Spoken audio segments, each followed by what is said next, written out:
வயலோ வயலோ வயலோ செழிக்க வாழ்வு தந்தானே, வயலோ வாழ்வு தந்தானே. அட பொன்னா விளையோ பூமிக்கு நல்ல விவரம் தந்தானே, உழவனின் உறவா வந்தானே.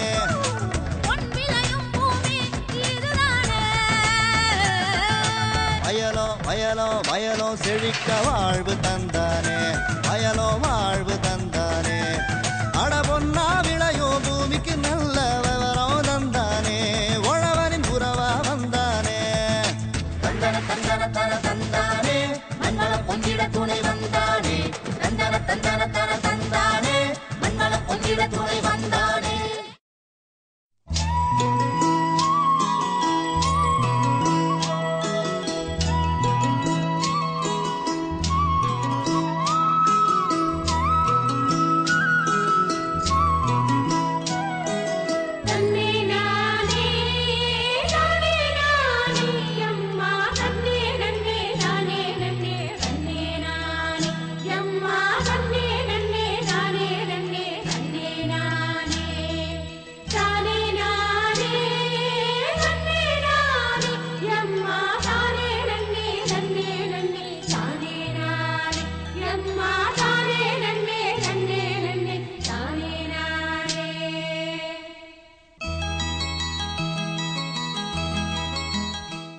நம் நாட்டு கிராம தொழில்களில் முக்கியமான ஒன்று நாட்டுக்கோழி வளர்ப்பு.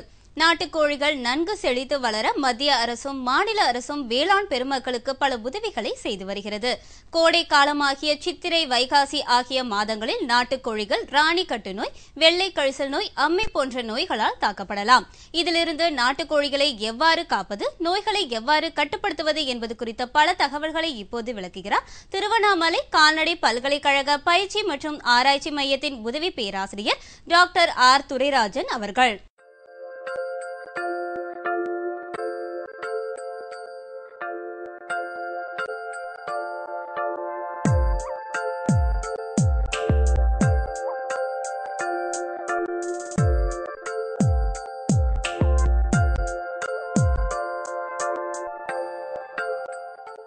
நாம் இன்று நாட்டுக்கோழிகளை தாக்கும் நோய்களும் அதன் தடுப்பு முறைகள் பற்றி சில கருத்துக்களை காண்போம்.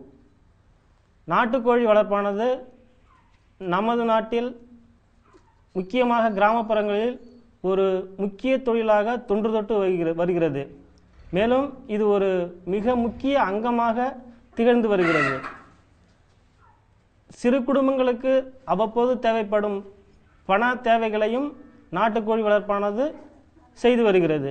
அதாவது படிப்பதற்கு தேவையான ஒரு சில பண உதவிகளையும் வீட்டிற்கு தேவையான ஒரு சில பண உதவிகளையும் இந்த நாட்டுக்கோழி வளர்ப்பின் மூலம் நிவர்த்தி செய்து வருகிறோம். தமிழ்நாடு அரசானது கிராமப்புறங்களில் நாட்டுக்கோழிகளை வளர்ப்பதற்கு தேவையான உதவிகளையும் செய்து வருகிறது. நமது மாவட்டத்தில் நாட்டுக்கோழிகளை எவ்வாறெல்லாம் வளர்க்க வேண்டும் என்பதை பற்றி காண்போம்.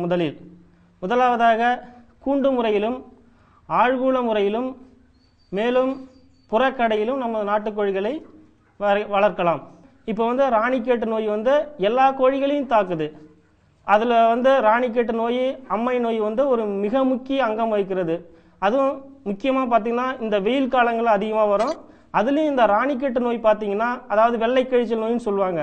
அந்த நோய் வெயில் காலங்கள் இல்லாமல் அனைத்து காலங்களிலும் நமது கோழிகளை தாக்குகிறது. ராணிக்கட்டு நோயை வெள்ளை கழிச்சல் நோய் என்று அழைப்பார்கள். இந்த வெள்ளை கழிச்சல் நோயானது ஒரு வகை வைரஸ் கிருமியால் உண்டாகிறது. இந்த வைரஸ் கிருமியானது பாராமிக்சோ வைரஸ் என்னும் குடும்ப வகையை சார்ந்தது. அதாவது இந்த வைரஸ் ஆனது இளம் குஞ்சி முதல் வயது முதிர்ந்த அனைத்து கோழிகளையும் தாக்கி நோயை உண்டாக்கும். நோய் உண்டானால் அந்த கோழிகள் இறுதியில் இறக்க நேரிடும். முதலில் இந்த நோய்கள் எவ்வாறு பரவுகின்றன என்பதை பற்றி முதலில் காண்போம்.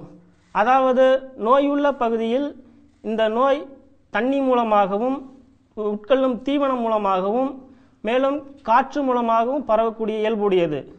இப்போ காற்று மூலமாக பரவுனுச்சுன்னா இப்போ இங்கே வந்த ஒரு கிருமியானது அடுத்த கிராமங்களில் உள்ள கோழிகளுக்கு காற்று மூலமாகவே பரவும் இயல்புடையது. அதனால் இந்த நோய்க்கு தேவையான தடுப்பூசிகளை கண்டிப்பாக போட்டு பராமரிக்கணும். இப்போ இந்த நோய்க்கான அறிகுறிகள் பற்றி நம்ம பார்ப்போம். முதல்ல இந்த நோய்க்கான அறிகுறிகள் எப்படி தெரியும்னா, ஃபர்ஸ்ட் பார்த்தீங்கன்னா அந்த கோழி வெள்ளை நிறத்தில் கழியுங்க. அதுக்கடுத்து அந்த கழிச்சலானது பச்சை நிறமாக காணப்படும். சரிங்களா? அதுக்கப்புறம் வந்து பார்த்தீங்கன்னா சில நரம்பு மண்டலங்களையும் தாக்கத்தால் அந்த கால் வந்து நொண்டி நொண்டி நடக்கும். அந்த கழுத்து வந்து பின்புறமாக திருப்பிட்டு காணப்படும். நம்ம நோயை வந்து எப்படி கட்டுப்படுத்தணும்னு பார்க்கணுங்க.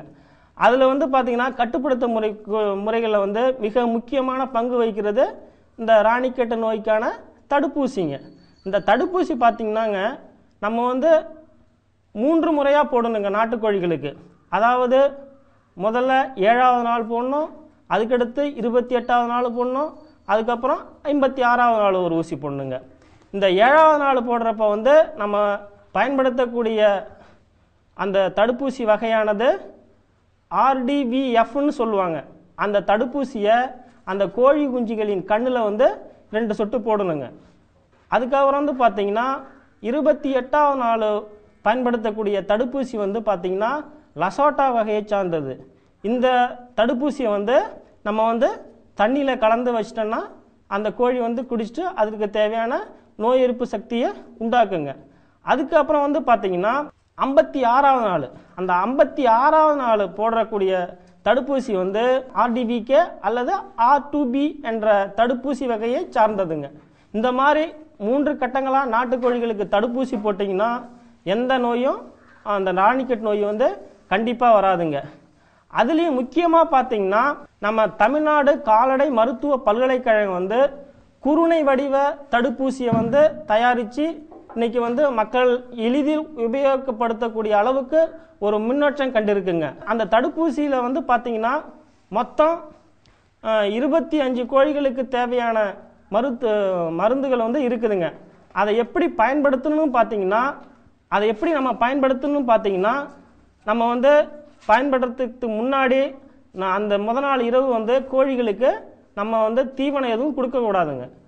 அடுத்த நாள் பார்த்தீங்கன்னா அந்த தீவனத்தை வந்து அந்த தடுப்பூசி இந்த குருணை வடிவ தடுப்பூசியை வந்து ஒரு தீவன தொட்டியில் வந்து பரப்பி வச்சிட்டோம்னா அந்த கோழி தீவனம் திங்கிற மாதிரியே தானாக திங்கிங்க. அந்த மாதிரி அந்த தடுப்பூசி வந்து ஒரு கோழிக்கு வந்து 2 முதல் 3 குருணைகள் கொடுத்தா போதுங்க. அதுக்கு அதிகமாக கொடுத்தாலும் எந்த பிரச்சனையும் இல்லை. இந்த மாதிரியும் கொடுக்கலாங்க. அப்படி இல்லைன்னா பார்த்தீங்கன்னா நீங்கள் வந்து ஒரு கோழியாக பிடிச்சி 2 முதல் 3 உருண்டைகளை வந்து அந்த நாட்டுக்கோழிகளின் வாய்ப்பகுதியில் போட்டிங்கன்னா அது வந்து சாப்பிட்டு நோய் எதிர்ப்பு சக்தியை உண்டாக்குங்க. நான் சொன்ன குருணை வடிவ ராணிக்கெட் நோய்க்கான தடுப்பூசி இந்த மாதிரி சின்ன குப்பியில் அடைச்சி நமக்கு வந்து சென்னை கால்நடை மருத்துவக் கல்லூரியிலிருந்து நம்ம பல்கலைக்கழகம் மூலமாக நம்ம இந்த மாதிரி திருவண்ணாமலை மாவட்டத்தில் அனைத்து மாவட்டங்களில் உள்ள கால்நடை பல்கலைக்கழக பயிற்சி மையத்துக்கு வந்து கொடுக்குறாங்க. அதை இல்லாமல் பார்த்தீங்கன்னா அம்மை நோய்னு சொல்லுவாங்க. அதுவும் இந்த வெயில் காலங்களில் வந்து அதிகமாக வருங்க. இந்த அம்மை நோய் வந்து அதுவும் ஒரு வைரஸ் கிருமியால் தாங்க வருது. அந்த வைரஸ் கிருமி வந்து பாக்ஸ் வைரஸ் என்ற கிருமி வகையை சார்ந்தது. பாக்ஸ் நோய்க்கான அதாவது அம்மை நோய்க்கான தடுப்பூசியை வந்து பயன்படுத்தணுங்க. இந்த ராணிக்கெட் நோயை வந்து கண்ட்ரோல் பண்ணணும் அப்படின்னு நினைச்சிங்கன்னா நீங்கள் தொடர்பு கொள்ள வேண்டிய முகவரி இணை பேராசிரியர் மற்றும் தலைவர், தமிழ்நாடு கால்நடை பல்கலைக்கழக பயிற்சி மற்றும் ஆராய்ச்சி மையம், போலூர் ரோட்டில் உள்ள திருவண்ணாமலை மாவட்டத்தில் போலூர் ரோட்டில் உள்ள பயிற்சி மையத்தில் அணுகி நீங்கள் அதற்கான ஆலோசனைகளை வந்து தெரிஞ்சுக்கலாங்க.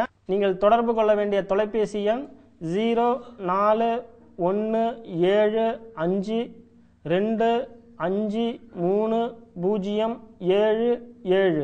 டாக்டர் ஆர் துரைராஜன் அவர்களை 08098122345 என்ற கைபேசி எண்ணில் தொடர்பு கொள்ளலாம்.